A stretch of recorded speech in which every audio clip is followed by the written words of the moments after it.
Russian waiter Alexander doesn't need eyes in the back of his head because he has the peculiar ability to turn his neck through a complete 180 degrees.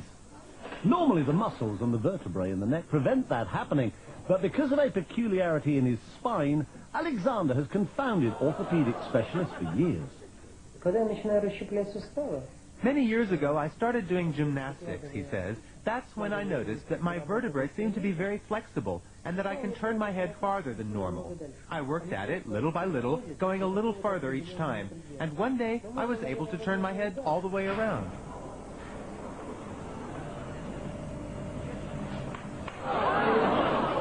Despite the somewhat unsettling crunching of bones, Alexander claims to feel no pain, which is more than can be said for the people sitting behind him on a bus.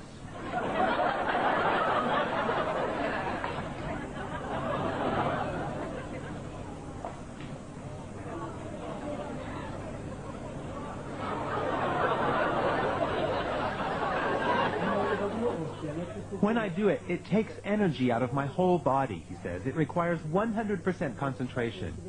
This may sound silly, I know, but in that moment, I don't feel like myself. It's as if I were another person whose body is filled with some kind of energy. I've been a radiologist for more than 30 years, he says, but I've never seen anything like it. Alexander is extremely flexible, no doubt about it. However, I suspect that it's a congenital ability. It's not something anyone could learn or train for. On the contrary, if someone else were to try it, they would surely break their neck. For me, it's absolutely normal and doesn't hurt at all. The fact that he can turn other people's heads as well, although obviously not as far, has encouraged Alexander to take his peculiar skill on a concert tour.